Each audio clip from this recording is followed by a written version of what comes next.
Tillu square తర్వాత సిద్ధు జొన్నలగడ్డ నటించిన cinema Jack. అచ్చ తెలుగు అమ్మాయి వైష్ణవి చైతన్య ఈ సినిమాలో హీరోయిన్ కాగా బొమ్మరిల్లు భాస్కర్ దర్శకత్వం వహించారు.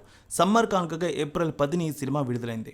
శ్రీ వెంకటేశ్వర సినీ చిత్ర బ్యానర్పై ప్రముఖ నిర్మాత BVSN ప్రసాద్ ఈ సినిమాను నిర్మించారు.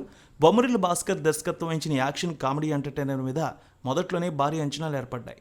టిల్లు ఫ్రాంచైజీ తర్వాత వస్తున్న సినిమాగా ప్రేక్షకుల్లో మంచి ఆసక్తి కనిపించింది. తాజాగా 7వ రోజు కలెక్షన్ రిపోర్ట్ వచ్చింది. నేడు 8వ రోజు ఆక్యుపెన్సీ ఏ విధంగా ఉంది, కలెక్షన్స్ ఏ విధంగా ఉండబోతున్నాయో టాలీవుడ్ అనలిస్టుల రిపోర్ట్ ప్రకారం చూద్దాం. జాక్ సినిమాలో ప్రకాష్ రాజ్, నరేష్, బ్రహ్మాజీ కీలక పాత్రలు చేశారు. అచ్చు రాజమణి, శ్యామ్ CS, సురేష్ బొబ్లీ మ్యూజిక్ అందించారు. నటీనటులు, సాంకేతిక నిపుణుల రెమ్యునరేషన్తో పాటు ప్రమోషనల్ కార్యక్రమాలు కలిపి జాక్ సినిమా 40 కోట్ల బడ్జెట్తో తెరకెక్కించారంటున్నారు ట్రేడ్ అనలిస్టులు. చిన్న సినిమా అయినప్పటికీ OTT rights, satellite rights, music రైట్స్కి మంచి రేటు వచ్చింది. ఈ సినిమాకు బ్రేక్ ఈవెన్ టార్గెట్ బాక్సాఫీస్ దగ్గర దీంతో సులభమైంది. ప్రపంచవ్యాప్తంగా 17 కోట్ల ప్రీ రిలీజ్ బిజినెస్ జరిగిందని ఇన్సైడ్ టాక్. ఈ సినిమా ప్రపంచవ్యాప్తంగా 2200 స్క్రీన్లలో గ్రాండ్గా రిలీజ్ చేశారు.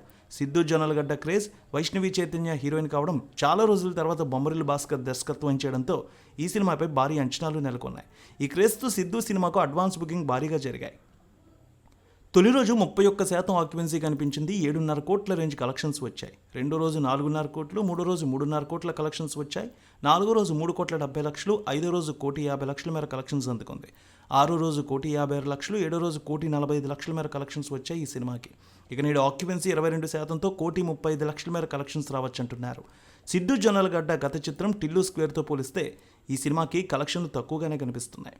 స్టోరీ వైజ్ చూస్తే జాక్, సిద్ధు జొన్నలగడ్డ చురుకైన నేటి తరం యువకుడు. జీవితంలో ఏం చేసినా అందులో ఫన్ ఉండాలనే సిద్ధాంతం.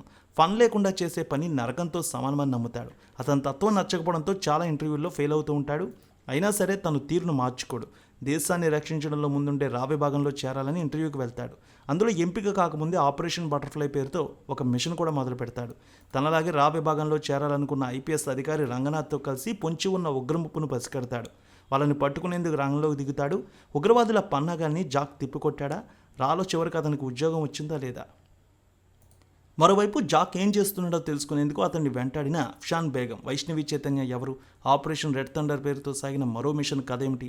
ఈ విషయాల్ని తెరపై చూసి తెలుసుకోవాల్సిందే. ఈ సినిమా అయితే మంచి పాజిటివ్ టాక్తో వెళ్తోంది.